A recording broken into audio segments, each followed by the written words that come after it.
My name's Craig Knight. I am 33 years old and I live in Dundonald. I'm married to Sarah and have a wee baby daughter who is called Sophie and is 4.5 months old. I went to school in Korean Inst and went to do a building surveying degree at Northumbria University. Graduated from that and went and worked in Sandalford Special Needs School as a classroom assistant for a year before doing a PGC in Oxford Brookes.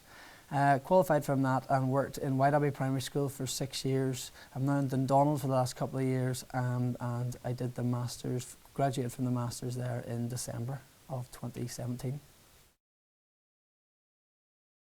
When I worked in White Abbey, I worked with a good friend, Ross Coulter, and we worked together there for about 5 years together, and we discussed the Masters numerous times, whether we'd do it, whether we wouldn't do it, and we just decided, just for professional development really, we hadn't been studying for a few years, for professional development we decided we'd start at the same time.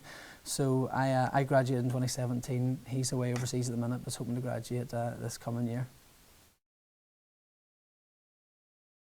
I suppose as far as professional development goes, it was great to come out of the four walls of being in primary education. You're sort of stuck within your classroom, the four walls of your classroom, or within your own school. So it was great to come out and be in a course with other people in primary school, but other people in secondary education maybe I wouldn't come across as often.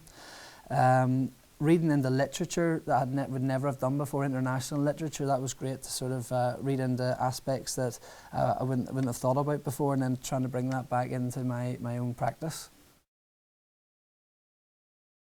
Okay, I started off with the international perspectives of bullying with Dr. Noel Purdy, looking at different aspects of bullying within schools. I did a research modules with Dr. Colette Gray, where I found that very useful actually, because what I did for that in a small scale, I was able to use them for my dissertation later on. That was the use of iPads within Key Stage 2.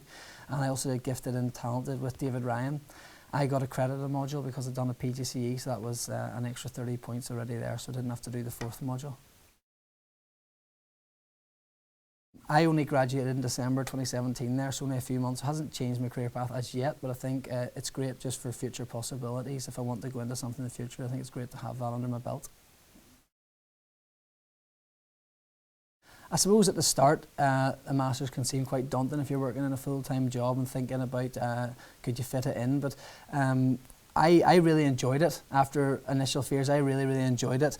It seems like a long road at the start, but if you pick a module and do a module part-time throughout each term, it's very manageable. The same goes for the dissertation. If you choose a dissertation topic that you enjoy, it makes the writing process much more easy. And again, if you have a good relationship with your tutor, you can stay in contact with your tutor and you get deadlines of when you need to hand in chapters. I also found it quite rewarding, you know, doing my own study, carrying out my own research, and then eventually analysing that data and having a dissertation at the end that I can be proud of. And it's nice having that sitting on my bookshelf now, something that I've done, I've enjoyed, and I can be proud of.